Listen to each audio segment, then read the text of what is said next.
Let me begin by sending America's deepest sympathies to the people of Lebanon, where reports indicate that many people were killed. Hundreds more were very badly wounded in a large explosion in Beirut. Our prayers go out to all the victims and their families. The United States stands ready to assist Lebanon.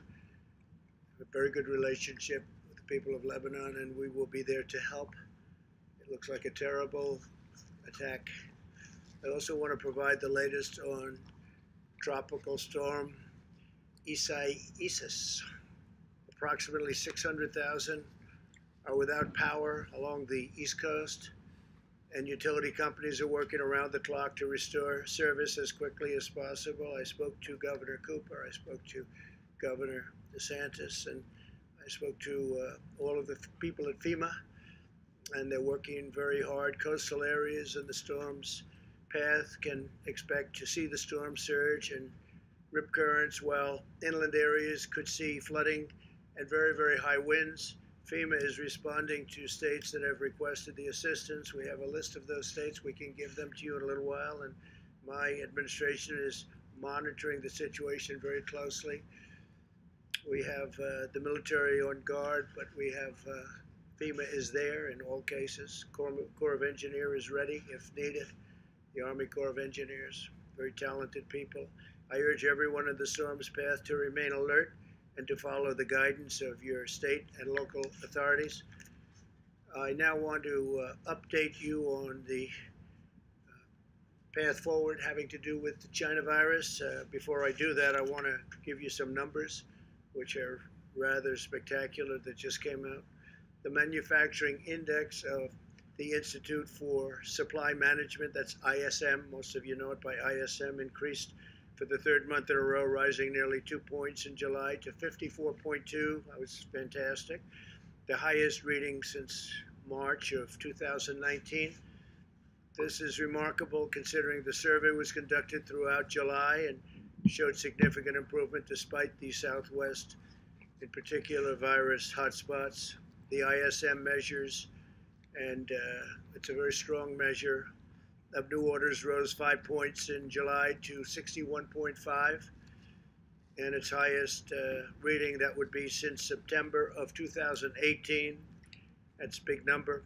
Since the April low, new orders are up over 34 points, which is the largest increase in the history of the ISM, dating back all the way to 1948. So 34 points, that's the largest since 1948. Similarly, the ISM's measure of production is up 35 points from its April low to a reading of 62.1, which is the largest 3-month gain in over 70 years. That's some number.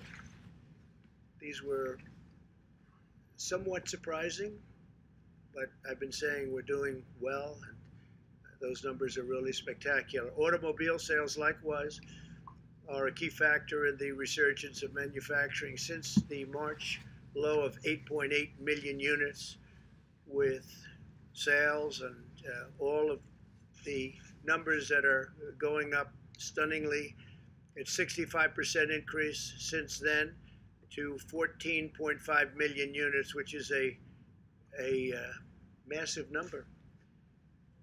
The great strength and great news is really for states like, in particular, Michigan and Ohio, South Carolina, Pennsylvania, very good, Florida, a little bit. These are great numbers, record-setting numbers. The strength in new car sales is also evident in the used car market, where soaring demand, literally soaring demand, is putting upward pressure on used car prices. This is a leading indicator of the motor vehicle industry. The need to restock depleted shelves will further galvanize the factory sector, and we think very substantially based on the numbers. We're very happy with these numbers, and I think most people are anywhere from surprised to shocked by these numbers in a very positive way. Economy-wide inventories crashed at a near $320 billion annualized rate last quarter. A crash in that case means a good thing, not a bad thing. That's the largest drop ever on record, ever. Home builder sentiment likewise is soaring, as our home sales sentiment is now higher than last year, and new homes recently made a 13-year high. So we have a 13-year high in new home construction. New business applications are very strong. That just came out. The widely followed Atlanta Fed GDP, and it's something that they have just come out with now, forecasts the new data point and incorporates it into quarterly estimates. It looks like it's showing a 20% annualized growth in the current quarter. So 20% in the current quarter, we'll take that all day long. Let's see if that's right. That's a projection. So we'll see if that's right. The Atlanta Fed, very respected. The virus, back to that, we are continuing to monitor and monitor in particular hotspots across the south, southwest, and the west. And we're seeing indications that our strong mitigation efforts are working very well, actually, especially to protect those who are most at risk, which has really been our primary focus for ever since we've gotten to understand this horrible, horrible plague that's been unleashed in our country by China. As of yesterday, cases are declining in 70% of the jurisdictions compared to 36% last Monday. That's a big, big number. 11 out of 13 states with the positive rate above 10% have seen a decline in daily cases since mid-July. In other states, the data suggests that the need for continuing vigilance always is strong, even though the numbers are getting very good. States that have a test positivity rate between 5 and 10%, and in the states with the lowest positivity rates, we also see slight increases in daily cases in a couple of them. We must ensure that these states do not become new flare-ups, so we're watching them very, very closely. Fortunately, thanks to substantial improvements in treatment and the knowledge we have gained about the disease itself, the recent rise in cases has not been accompanied by a significant increase in deaths. Fatalities nationwide are at roughly half the level of the April peak, so the number of deaths or fatalities are at half the level.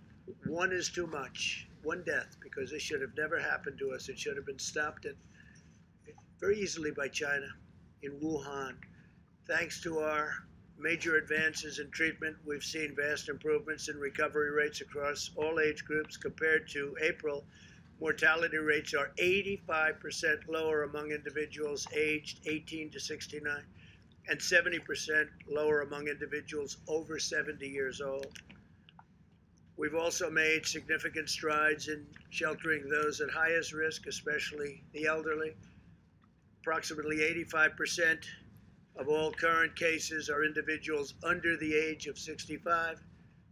Just getting some very accurate numbers on this. And these are people who are generally at a much lower risk of complications.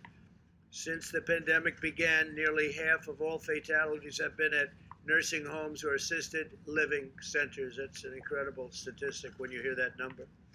This data underscores that the best path forward is an aggressive strategy focused on protecting Americans at highest risk. As we race toward the development of a vaccine, we must continue to take extraordinary precautions to shield the elderly, and we're doing that. We're doing that at a level that we've never even dreamt possible, both with testing and with common sense. And those with underlying conditions, especially the elderly with the underlying, whether it's heart or diabetes, they seem to be the two most predominant conditions that cause tremendous problems, while allowing those at lowest risk to carefully return to work and to school. Where embers flare up, we must engage immediately, and that's what we're doing. This is the science-based approach, and it's good with us, working very hard on that. An extended lockdown would fail to target resources at the highest risk populations while inflicting massive economic pain, long-lasting damage on society and public health as a whole. So there won't be lockdowns, but we watch specific areas. We're very careful, and we're putting out embers, we're putting out flames. When you look at what's happening with Miami, and the numbers are going down, but Florida is going down very significantly. Texas and California are going down rather significantly. On telemedicine, as we discussed the last time, and as I said numerous times during this day, it's an incredible thing that's happening. A central part of our effort to protect the elderly is to greatly expand access to telehealth so seniors can be treated from the safety of their homes. That's what's happening. The number of Medicare beneficiaries using telehealth increased from roughly 14,000 a week to nearly 1.7 million. So from 14,000 to 1.7 million per week in total. 10 million Medicare beneficiaries have accessed telehealth services since the pandemic began. It's a tremendous thing that's happened with telehealth.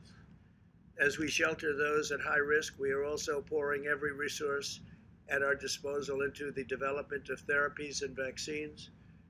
2 vaccine candidates are currently in the final stage of clinical trials, with several more vaccine candidates entering phase 3 in the coming weeks. And you've read and seen what's happened today. Today's news was very exciting.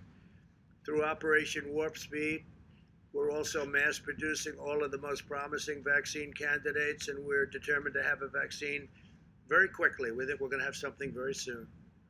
We have great companies. These are among the greatest companies in the world.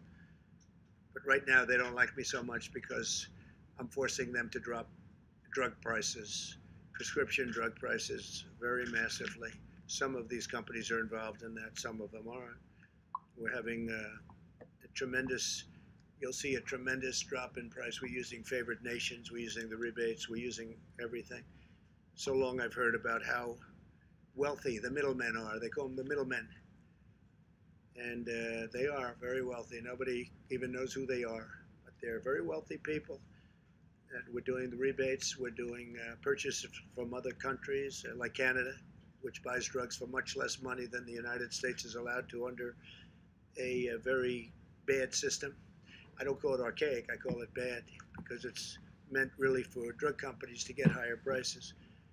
But under the system of matching that we have, if Germany has a pill for 10 cents and ours is $2, we're allowed to say we want favored nations and we want the pill for the same. The same is the lowest country in the world. If they sell to one country lower than anybody else, that's the price we're going to get. Drug companies aren't too happy about that. Big Pharma.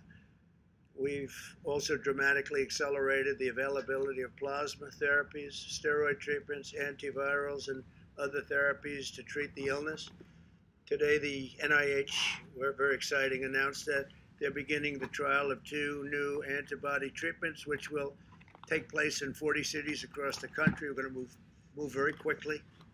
Results look very good already, incredible results. More than 230 clinical trials for potential treatments are underway, and we've secured 500,000 courses of treatment for remdesivir. We're really doing a job with it, and it's helping a lot of people. That's why you see the fatalities and mortality numbers looking very good, relatively speaking, that is. But that's for American hospitals through the month of September. So we have remdesivir at a very high level for hospitals through the month of September. That's big news.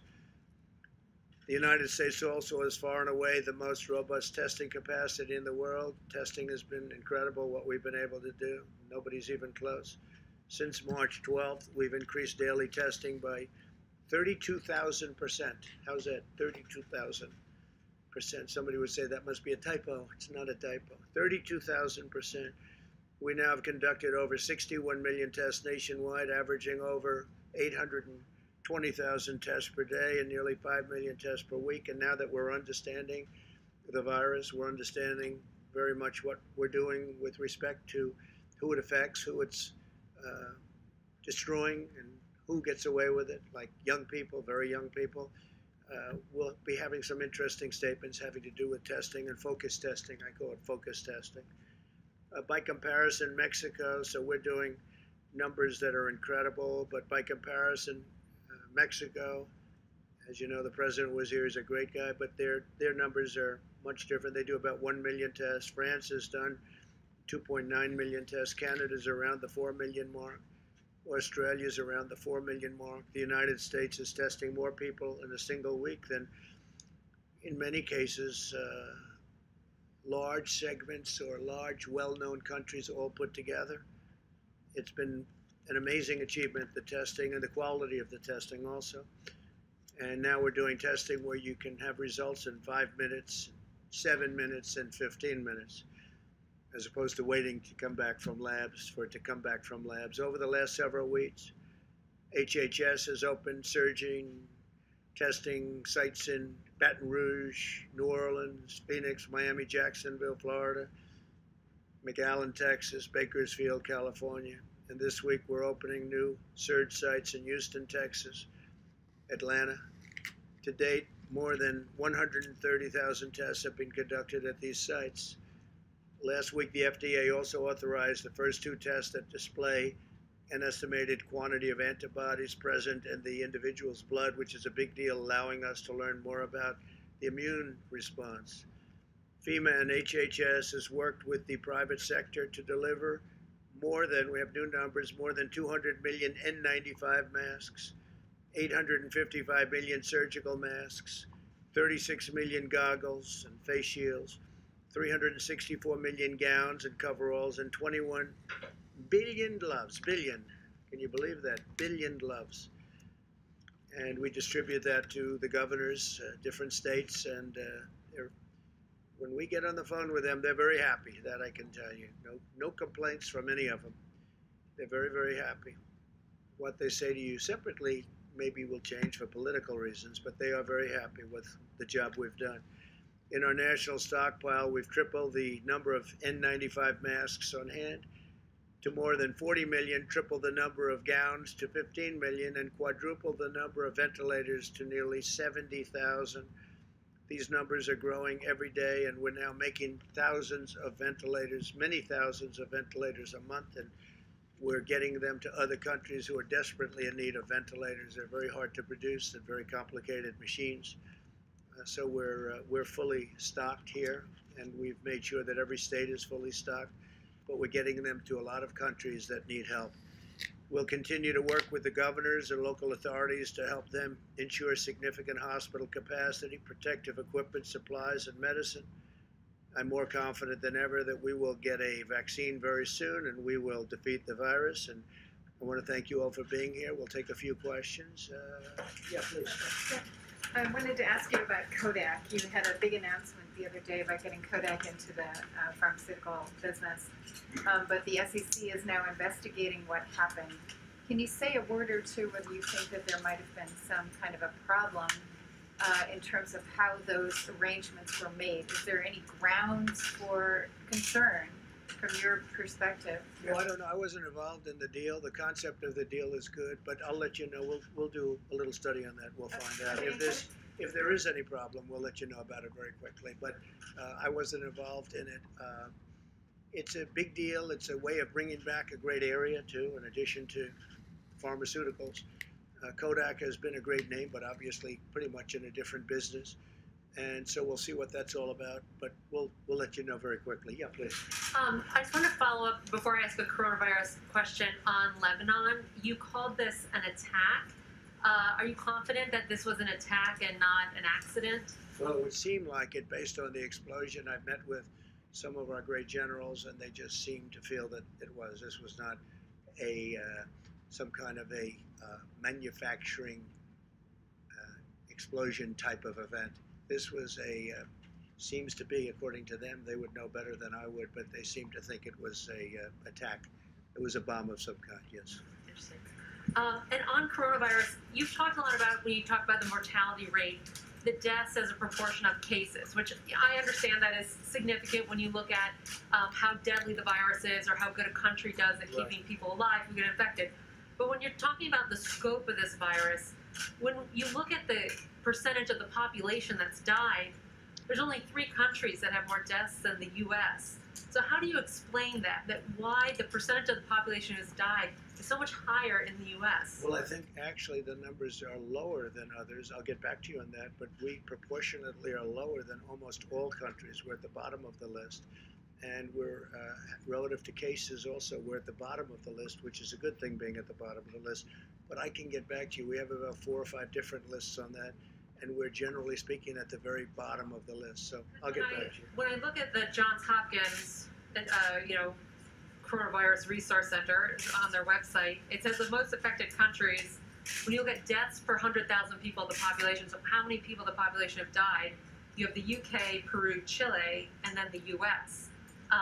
Canada has 8,000, 9,000 deaths. Obviously, they're smaller than us, but that's only 6% of the population.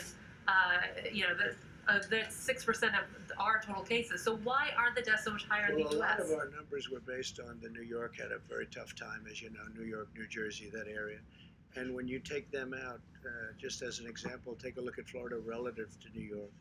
That's not to say anything wrong with New York. It was just a very tough place. People are close together. It's crowded. It's not easy. But when you take that out, our numbers are among the lowest. And even with it in, I will get back to you, but we have among the lowest numbers. They've done a fantastic job. Yes, Mr. President. I would like to ask a question about the election, but one thing on unemployment first. Are you considering taking executive action to extend or rather reinstate the unemployment benefits that expired last week if Congress can't get a deal by the end of the week? Yes. And as a general point, what rate then would you want in there? A percentage or flat rate? We are looking at it. We're also looking at various other things that I'm allowed to do under the system, and such as the payroll tax suspension.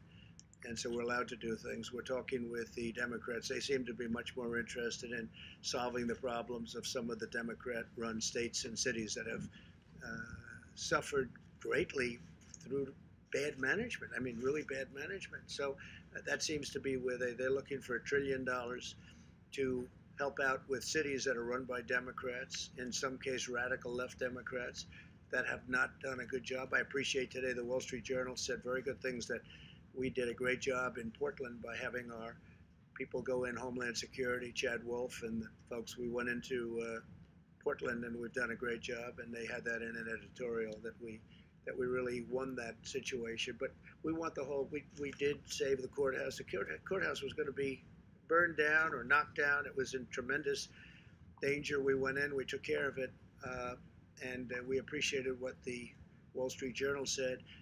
As far as the various things that I may or may not sign, I may not have to sign. I mean, progress is being made, as you know, very well in the Hill. We'll see what happens. But I have the right, including the payroll tax suspension. We may do some things. We want to take care of the eviction problem. People are being evicted very unfairly. It's not their fault. It's China's fault. It's not their fault.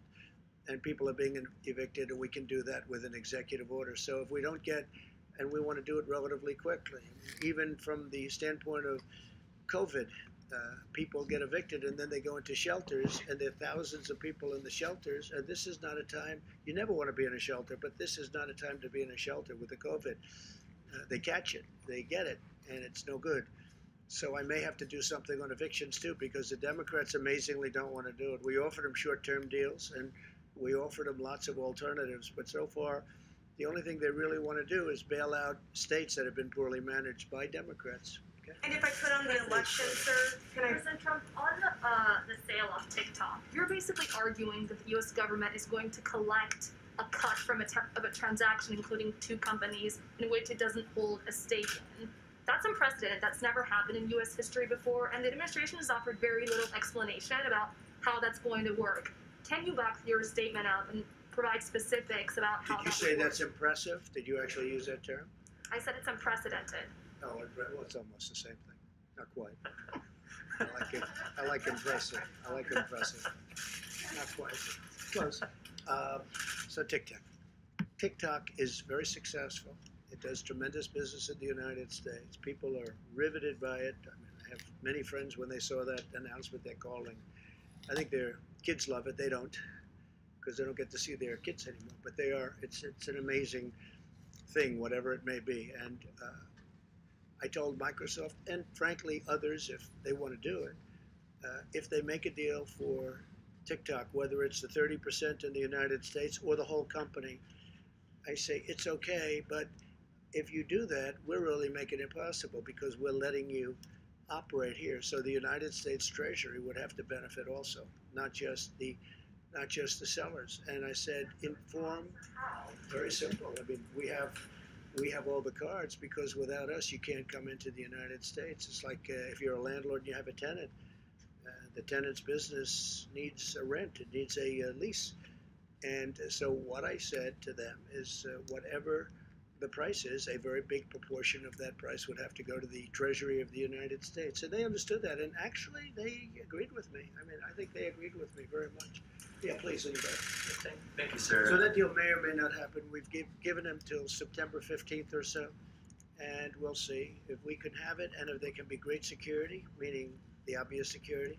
Microsoft would be a company that would be good in that respect. They're approved in that respect at many levels, including working with the Department of Defense, and they're very high-level approvals. So it would be good, but there are other companies also. Yes, thank you, sir. Have you or anyone in the administration reached out to other companies aside from Microsoft to see if they're interested? No, we've had other companies call us. Microsoft called me directly, and we've had other companies call. I don't know where they are. It sounds like Microsoft is along the way of doing something. I don't blame them. It's a great company. It's really a great company. But we cannot take the security risks of any of those companies, including Huawei, which, as you know, we put a halt to. But we can't take the security risk. I think our attitude on China has changed greatly since the China virus hit us. I think it changed greatly. It hit the world, and it shouldn't have. They should have been able to stop it. So we feel differently. I just don't know. When you lose so many thousands of people, ultimately it'll be millions of people around the world. It's a terrible thing that happened to the United States and Europe and the entire world. Really a terrible thing. Yes, please. Mr. President, I have two quick questions, one on the virus and one on policing. On the virus, you said recently that there can be too much testing.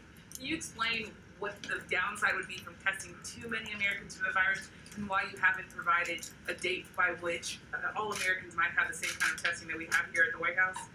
Well, we do more testing than anybody in the world, as I explained, and I don't mean just a little bit. If you look at India, they're at about 11 million, and we're at 61 million.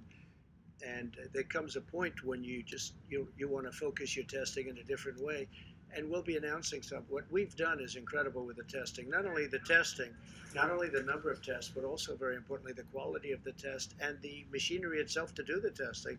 Nobody thought it would be possible to get a 5-minute and a 15-minute result. That's a very accurate result, and we do with Abbott. Abbott Laboratories has done a great job. Many of these companies have done an incredible job.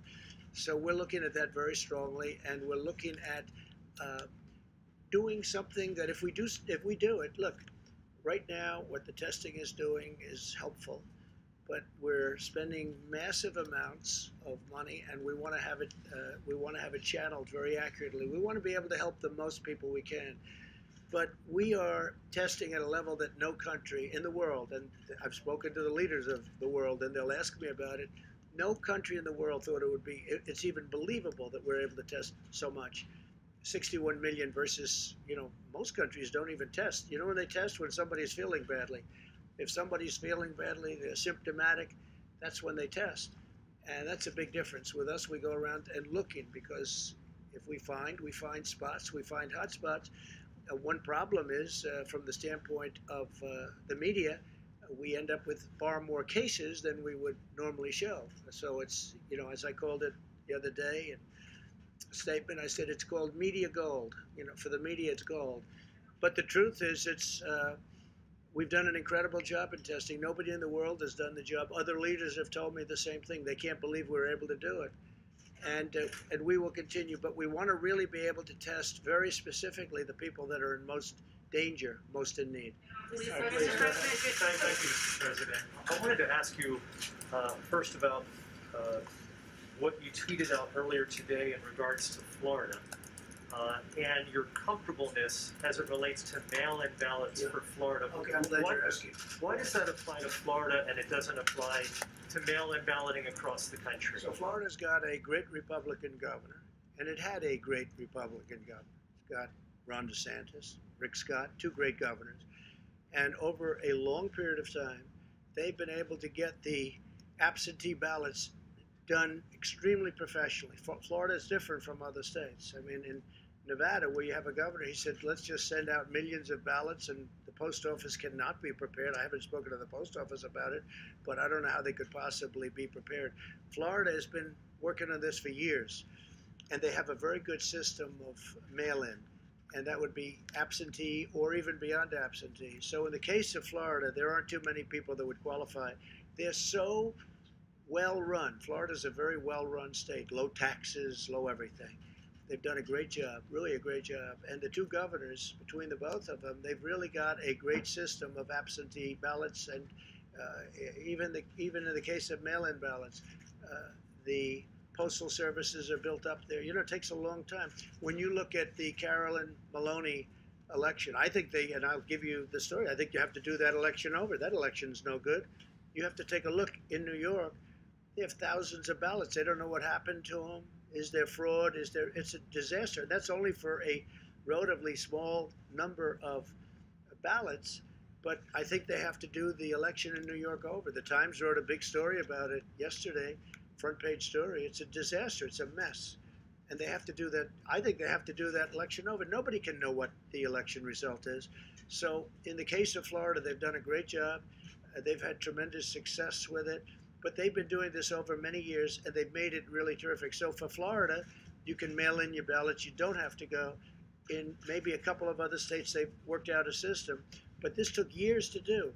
This doesn't take weeks or months. In the case of Nevada, they're going to be voting in a matter of weeks. And you can't do that. I can't imagine the post office could do it. All of a sudden, they're supposed to be dealing in millions of ballots.